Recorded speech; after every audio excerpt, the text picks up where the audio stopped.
السلام علیکم دوستو ساتھیوں، میں ہوں سمیع ابراہیم اور آپ دیکھ رہے ہیں سمیع ابراہیم یوٹیوب چینل۔ آج جمعۃ المبارک ہے اور 7 اگست۔ میں ٹریول کر رہا ہوں لیکن چیزیں آپ کے ساتھ شیئر کرنا تھی، اس لیے میں نے سوچا کہ گاڑی میں ہی ویلاگ کر دیتا ہوں۔ اس سے پہلے میں نے پچھلے ویلاگ میں بھی بتایا تھا آپ کو کہ والد صاحب کی بیماری کی وجہ سے، ان کے انتقال کی وجہ سے، اپنی بیماری کی وجہ سے آپ لوگوں سے ریگولر گفتگو کا موقع نہیں ملا پچھلے کچھ دنوں سے، لیکن اب میں کوشش کر رہا ہوں کہ ریگولر ہو جاؤں، آپ کے ساتھ انفارمیشن شیئر کریں۔ تو اب میں کیونکہ ٹریول کر رہا تھا تو اس میں ظاہر ہے آڈیو کا بھی ایشو ہو سکتا ہے، کچھ لائٹ کا بھی ایشو ہو سکتا ہے، لیکن جو اس وقت معاملات چل رہے ہیں اس پر میں نے سوچا کہ کچھ چیزیں ہیں آپ کے ساتھ جو شیئر کر لیں۔ ایک بڑی چیز جو کل سے ڈسکشن میں چل رہی ہے کہ جی پنجاب کے وزیر اعلیٰ عثمان بزدار کا ٹائم اب ختم ہو گیا۔ پچھلے کئی مہینوں سے، بلکہ اگر to be honest with you, جب سے وہ وزیر اعلیٰ بنے ہیں اس کے تھوڑے عرصے بعد ہی یہ شروع ہو گئی تھی بات کہ جی عثمان بزدار صاحب فارغ ہونے والے ہیں اور عمران خان ان کو نکالیں گے، پنجاب قابو میں نہیں آ رہا، اور پھر طرح طرح کی باتیں پہلے تھیں، اب کرپشن کی کہانیاں بہت زیادہ۔ اب کل جو ایک نئی بات، یعنی ایک نیب نے ان کو جاری کیا نوٹس، اور جس میں ان کو بلایا گیا ہے 12 اگست کو کہ جی آپ نے یہ شراب کے پرمٹ دیے ہیں ایک 5 اسٹار ہوٹل کو، کیونکہ وہاں پر دیے جاتے ہیں، ان کو ضرورت ہوتی ہے، یہ آپ نے خلاف قاعدہ دیے ہیں اور اس پہ 50 ملین جو ہے وہ رشوت لی گئی ہے۔ تو 12 اگست کو ان کو بلایا ہے۔ تو کل سے ٹیلی ویژن کے مختلف جو چینلز، لیکن یہ وہی چینل ہیں اور یہ وہی کالم نگار ہیں، وہی ٹاک شو ہوسٹ ہیں جو ماضی میں یہ کہتے رہے ہیں کہ بزدار صاحب جانے والے ہیں، لیکن کبھی جو انہوں نے پریڈکشن کی ہے وہ کبھی پوری نہیں ہوئی۔ عمران خان صاحب ہمیشہ ان کے ساتھ کھڑے ہوئے۔ تو آج اس پر بات کریں گے کہ عثمان بزدار واقعی کرپٹ ہیں، اور کیا وہ 12 تاریخ کو گرفتار ہونے جا رہے ہیں، یا اس سے پہلے عمران خان صاحب نے جیسے پروجیکٹ کیا جا رہا ہے، فیصلہ کرنا ہے کہ وہاں پر نیب میں جانے سے پہلے وہ استعفیٰ دے دیں۔ اور پھر سوشل میڈیا پر بھی بہت سارے الزامات لگے ہیں ان کا، ایک کہ جی کوئی فرنٹ مین ہے طور خان، انہوں نے کروڑوں اربوں روپے بنا لیے ہیں اور وہ پتہ نہیں کیا کچھ انہوں نے کر دیا ہے۔ تو آج ذرا ان چیزوں پر ہم بات کریں گے۔ طور خان سے میری بات ہوئی،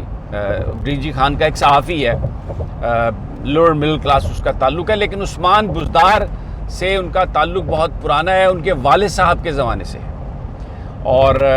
وہ اس بات کو تو تسلیم کرتے ہیں کہ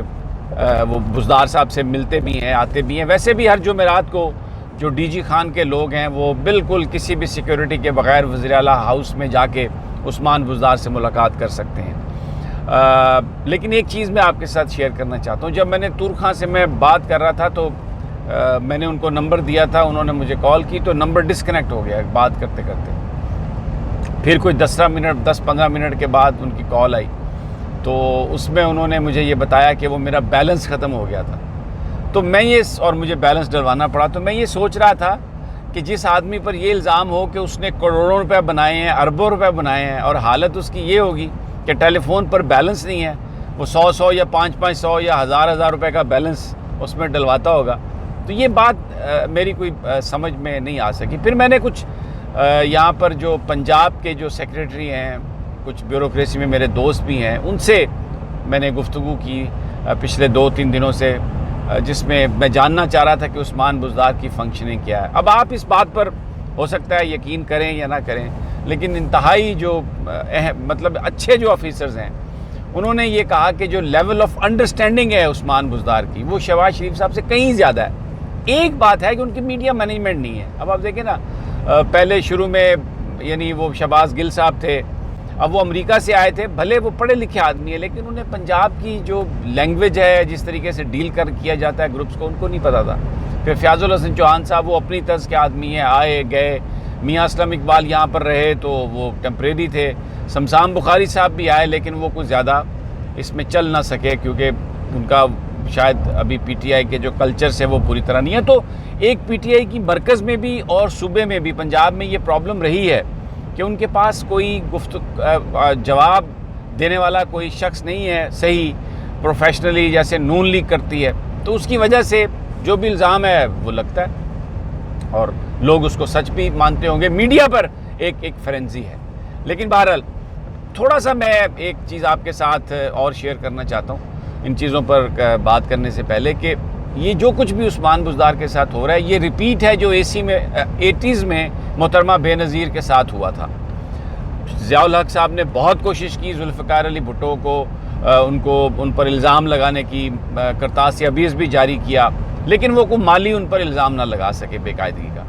محترمہ بے نظیر بھٹو کے حوالے سے بھی لوگ یہ تسلیم کرنے کے لیے تیار نہیں تھے کہ وہ کوئی کرپٹ خاتون ہے, کیونکہ ان کے پاس کوئی عہدہ ہی نہیں تھا. لیکن جب محترمہ کی شادی آصف علی زرداری صاحب سے ہو گئی تو تب لیفٹیننٹ جنرل مجیب الرحمان انفارمیشن سیکریٹری تھے, ان کی قیادت میں ایک میٹنگ ہوئی جس میں یہ کہا گیا کہ اب آسان ہو گیا, آپ ایسا کریں کہ محترمہ کو چھوڑیں, آپ آصف زرداری پر الزام لگائیں سارے, اور لوگ اس کو اور اس کو بدنام کریں گے تو وہ بدنامی محترمہ بے نظیر بھٹو کی ہوگی. تو ارلی جو پہلا ٹینیور تھا اس میں حسین حقانی اور یہ دوسرے سب لوگ انہوں نے مل کے آصف زرداری کو مسٹر 10% اسٹیبلش کر دیا میڈیا میں, اور محترمہ بے نظیر بھٹو کو اس کا بہت شدید نقصان ہوا. پھر یہ بھی بات آ گئی کہ جی وہ آصف زرداری نے محترمہ کو کنونس کر لیا ہے کہ جی پیسے کا مقابلہ پیسے سے ہو سکتا ہے, اس لیے یہ جو کچھ بھی ہو رہا ہے اس میں محترمہ بے نظیر بھٹو کی آشیرواد شامل ہے. اور نواز شریف صاحب نے پھر سیف الرحمان کے ذریعے جو ریفرنس بنوائے نیب بنانے کے بعد, وہ اس میں انہوں نے محترمہ کو رگڑا ساتھ آصف علی زرداری صاحب کے. مقصد یہ تھا کہ زرداری پر تنقید محترمہ پر تنقید ہوگی. اب عثمان بزدار کو کیونکہ عمران خان لے کے آئے ہیں, تو اگر یہ کہا جائے کہ عثمان بزدار کرپٹ ہیں, اس کا مطلب یہ ہے کہ عمران خان جو ہیں وہ کرپشن کو پروموٹ کر رہے ہیں. ان کے جو مخالفین ہیں عمران خان کے, وہ عمران خان پر تو کوئی الزام نہیں لگا سکتے کرپشن کا, کوئی ایویڈنس نہیں ہے, کچھ نہیں ہے. لیکن اب یہ ایک بات ہو گئی ہے میڈیا میں, کالمز میں, اخبارات میں, آپ عثمان بزدار کو گالی نکالیں تو وہ گالی جائے گی عمران خان کو, اور پھر یہ ثابت ہو جائے گا کہ وہ نااہل ہے, اس میں فیصلہ کرنے کی صلاحیت نہیں. تو یہ میں دیکھتا ہوں تو یہ اس کا مجھے ایک ریپیٹ لگتا ہے کہ کس طریقے سے محترمہ بے نظیر بھٹو کو بدنام کرنے کی جو ساز, کیونکہ ابھی بھی وہی لوگ ہیں, یہ نون لیگ ہے. اور لیکن ایک چیز میں یہاں پر ضرور کہوں گا, کوئی ہمارے بہت سارے کوئی صحافی ایسے ہیں جن کا بڑا گہرا تعلق ہے ہمارے اداروں سے, یعنی ان کے ساتھ ان کی بڑی نیازمندی ہے, دوستی ہے, لیکن وہ بھی عثمان بزدار پر کرٹیسائز کر رہے ہیں. یہ مجھے نہیں پتا وہ کیوں کر رہے ہیں, لیکن بہرحال بہت ساری تھیوریز ہیں, پھر کبھی ان پر بات کریں گے. اب اس پر کہ کیا وہ 12 تاریخ کو گرفتار ہوں گے. بات یہ ہے کہ یہ اس نیب نے عثمان بزدار کو پہلی دفعہ بلایا, تو پہلی پیشی پر کبھی کوئی گرفتاری نہیں ہوتی. نمبر 1, ان کا وہ بیان ریکارڈ ہوگا, انہیں سوال نامہ دیا جائے گا, اگر مطمئن نہیں ہوئے تو اور سوال کیے جائیں گے. لیکن اس میں جو مین اکیوزڈ ہیں وہ ڈی جی ایکسائز ہیں. اب ڈی جی ایکسائز ملک سے باہر ہیں, کچھ لوگ کہہ رہے ہیں کہ وہ بھاگ گئے ہیں. الزام یہ ہے کہ 50 ملین روپیز جو ہے وہ رشوت لی گئی ہے, لیکن یہ نہیں کہا گیا کہ وہ رشوت عثمان بزدار نے لی ہے. تو یہ جو ایک فرنزی اور یہ ایک جو معاملہ کھڑا کیا گیا, اور رات سے یہ بات چل رہی ہے کہ عثمان بزدار گرفتار ہوں گے, ہونے والے ہیں, یہ اس کی کوئی بیسس نہیں ہے. یہ وہی پروپیگنڈا جو پچھلے کئی عرصے سے چلا آ رہا تھا. اب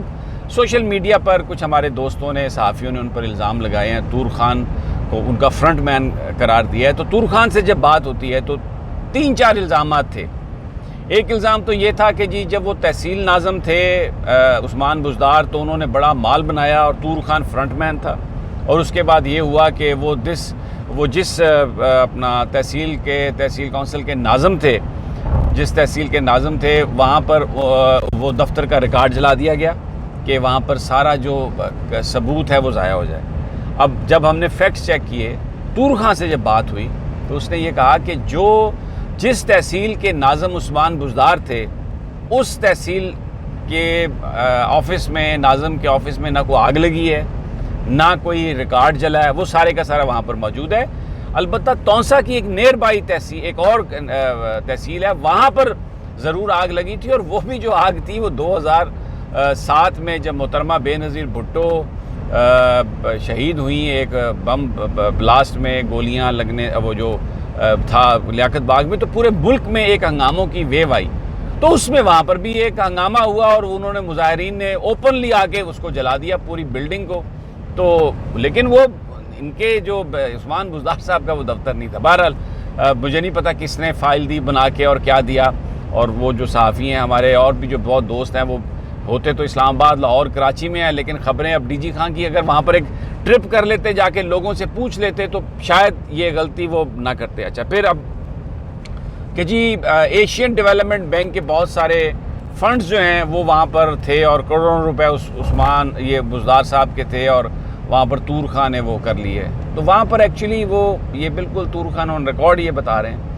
کہ ایشین ڈیولپمنٹ بینک کے جو پیسے منظور ضرور ہوئے ہوں گے، کاغذوں میں پروجیکٹس کا آیا ہوگا، اعلان بھی ہوا ہوگا، لیکن عملی طور پر وہ فنڈز نہ وہاں پر ریلیز ہوئے، نہ کوئی ڈیم بنائے گئے، نہ کوئی کچھ بھی وہاں پر وہ خرچہ نہیں ہوا۔ پھر ان پر یہ الزام کہ جی انہوں نے ترجمان لگوا دیے پیسے لے کے ڈی جی خان گورنمنٹ کے لیے، یعنی ڈی جی خان کے لیے عثمان بزدار صاحب کے۔ تو ان سے مستوئی صاحب سے اور دوسرے لوگوں سے بات ہوئی تو انہوں نے بھی کہا کہ یار ہم سیاسی لوگ ہیں لیکن ہم عثمان بزدار کے ساتھی ہیں۔ تحریک انصاف کے جو لوگ پارٹی میں تھے جو پرانے چلے آ رہے تھے ان کو بڑا اس بات کا افسوس ہے کہ یہ لوگ کیوں آ گئے، تو انہوں نے ان پر تنقید کرنا شروع کی۔ لیکن اب بات یہ ہے کہ جب بھی کوئی بنتا ہے وزیر یا وزیر اعلیٰ تو ظاہر ہے جو اس کے قریبی ساتھی ہیں اگر وہ پارٹی سے ان کا تعلق نہ بھی ہو تو بھی وہ ان کو عہدے دے دیتا ہے۔ تو یہ سمجھ آیا کہ یہ، اور پھر ایک اور بات بڑی مجھے نظر آئی کہ وہاں پر جو صحافی ہیں، مقامی صحافی، ان کی آپس میں بڑی شدید گروپنگ ہے۔ اور to be honest with you, ہمارا جو بول کا جو نمائندہ ہے شیر افغن وہاں پہ، وہ شیر افغن بھی جو ہے وہ عثمان بزدار کے مخالف کیمپ میں ہے، یعنی یہ طور خان کے مخالف کیمپ میں ہے۔ لیکن بہرحال وہ انڈیپینڈنٹ ہیں، ہم کبھی ان کو نہ انفلوئنس کرتے ہیں، ان کی خبریں بھی چلاتے ہیں۔ لیکن میں یہ چیزیں، پھر ایک اینٹی کرپشن کا جی آفیسر ہے اس کو تبدیل کرا دیا کہ انہوں نے ایک پٹواری کو لگایا تھا۔ وہ خود اس اینٹی کرپشن کے آفیسر نے ایک اپنا ایفیڈیوٹ دیا ہے، حلف دیا ہے، جس میں اس نے کہا کہ جناب میں یہ جو سارا الزام ہے یہ غلط ہے، میرا نہ ٹرانسفرز روٹین کی ہوتی ہیں جو ہوتی رہتی ہیں، لیکن میرا کسی سزا کے نتیجے میں مجھے ٹرانسفر نہیں کرایا گیا۔ بہرحال سیاستدان ضرور فیورز دیتے ہیں سیاستدانوں کو، عثمان بزدار صاحب بھی تھوڑی بہت فیورز جس طرح دوسرے لوگ دیتے ہوں گے، لیکن یہ جو پروپیگنڈا ہے بے پناہ جس میں ان کو ایک مانسٹر بنا کے پیش کیا جا رہا ہے کہ جناب پتہ نہیں کیا کر دیا عثمان بزدار نے، لوٹ کے پورا صوبہ کھا گیا، یہ در حقیقت عمران خان کو بدنام کرنے کی باتیں ہیں۔ اور دوسری بات کہ یہ جو پروپیگنڈا کہ وہ جانے والے ہیں، کل کو سیاست میں کوئی بھی فیصلہ ہو سکتا ہے۔ آج کی تاریخ تک عثمان بزدار کے حوالے سے پرائم منسٹر عمران خان نے ایسا کوئی فیصلہ نہیں کیا۔ ان کے قریبی ذرائع پرائم منسٹر ہاؤس کے یہ بتاتے ہیں کہ ابھی جو وزیر اعلیٰ ہیں یہ عثمان بزدار ہی رہیں گے۔ لوگ بہت کوششیں کر رہے ہیں پی ٹی آئی کے اندر بھی، اور کل کو کچھ اور ہو بھی سکتا ہے، میں اس کو رول آؤٹ نہیں کرتا، لیکن ابھی جو ہے ایسا کچھ ہونے والا نہیں ہے۔ تو پھر اس لیے میں یہ کہوں گا کہ ابھی ذرا تھوڑا اطمینان کریں، تھوڑا تسلی کریں، تھوڑا صبر کریں، جو ان کو ہٹانا چاہتے ہیں شاید ابھی ان کے ہٹانے کا وقت نہیں آیا۔ دوستو انشاءاللہ اگلی ویڈیوز میں مزید آپ سے گفتگو ہوگی، اجازت دیجیے، اللہ نگہبان۔